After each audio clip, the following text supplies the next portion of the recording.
Selamat pagi jemaat kekasih Kristus. Hari ini Selasa 24 Februari 2026.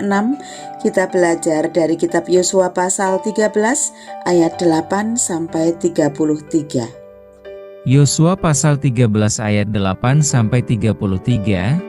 Demikianlah firman Tuhan.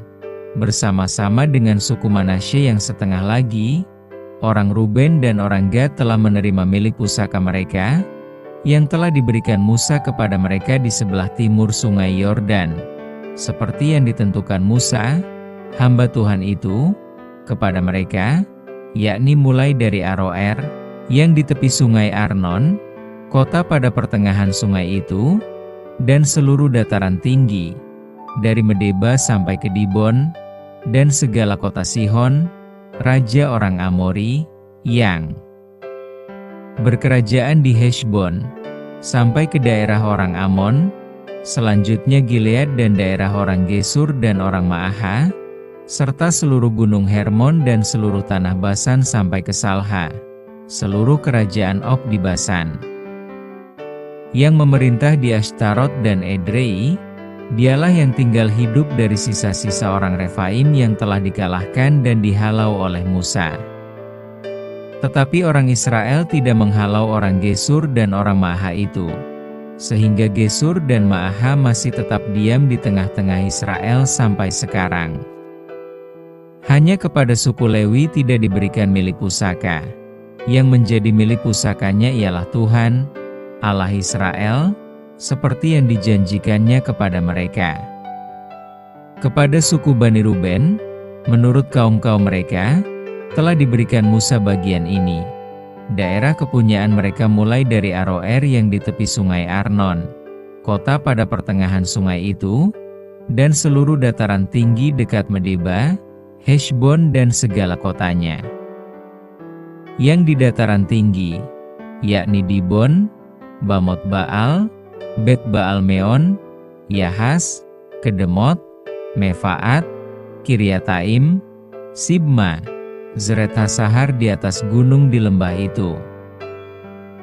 Bet Peor, lereng-lereng gunung Pisga, Bet Yesimot, selanjutnya segala kota di dataran tinggi itu dan seluruh kerajaan Sihon, raja orang Amori, yang memerintah di Heshbon, yang dikalahkan oleh Musa.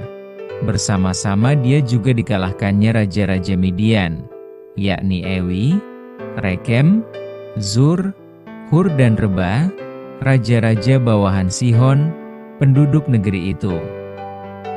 Juga Bileam bin Beor, juru tenung itu, telah dibunuh oleh orang Israel dengan pedang, beserta orang-orang yang telah mati tertikam oleh mereka. Jadi batas daerah Bani Ruben ialah sungai Yordan dengan daerah pinggirnya. Itulah milik pusaka Bani Ruben menurut kaum-kaum mereka, yakni kota-kota dengan desa-desanya.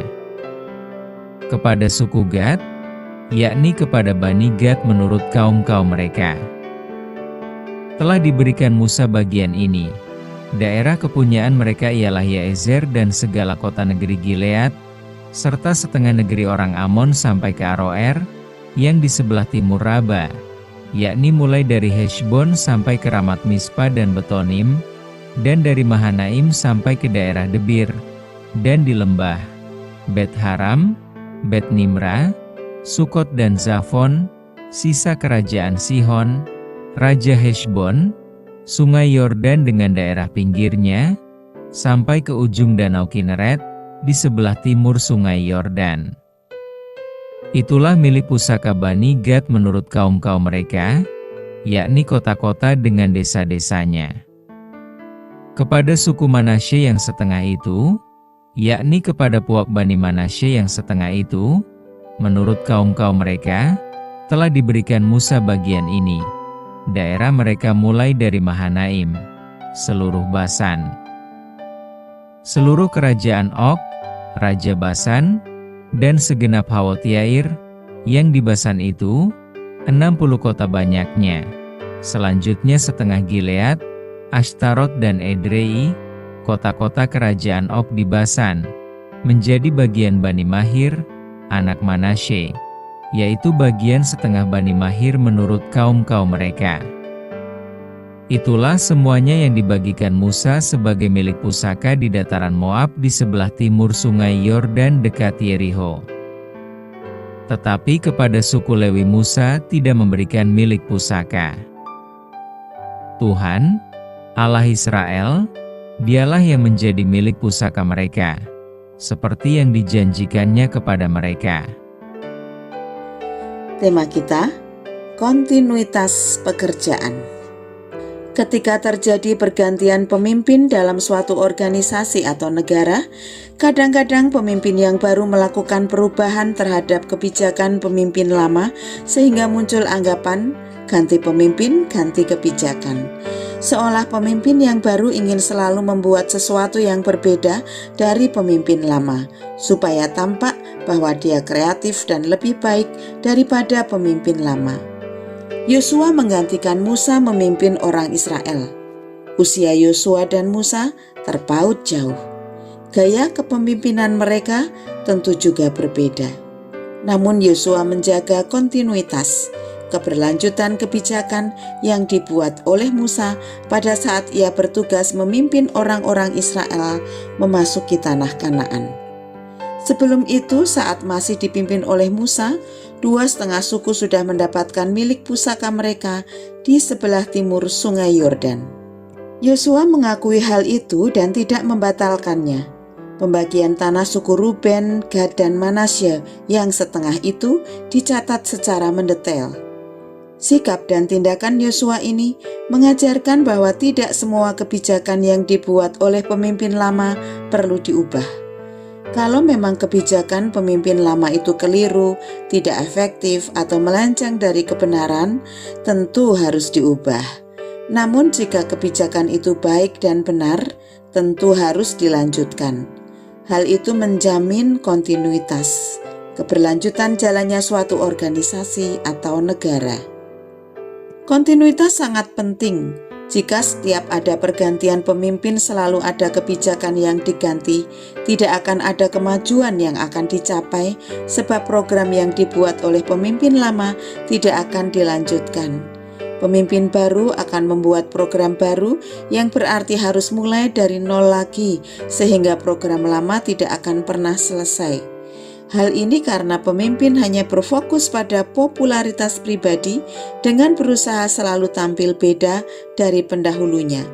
Korbannya adalah organisasi atau negara yang dipimpinnya, bersama anggota atau rakyatnya. Marilah meneladan Yosua yang mau menjaga kontinuitas. Hal baik yang dimulai oleh pendahulu perlu dilanjutkan demi mencapai kebaikan bersama. Mari kita berdoa. Bapa Surgawi, kami bersyukur untuk kasih-Mu yang selalu boleh kami rasakan dalam kehidupan kami, yang selalu nyata dalam hidup kami. Bapa di surga, terima kasih untuk firman-Mu pagi ini. Kami sudah belajar bagaimana kami harus meneladan Yosua yang mau menjaga kontinuitas. Hal baik yang dimulai oleh para pendahulu kami harus kami lanjutkan demi mencapai kebaikan bersama. Bapa di surga, berkatilah agar jemaat-Mu mampu untuk menjaga kontinuitas dan selalu bersyukur untuk kasih-Mu yang begitu besar selama perjalanan gereja kami.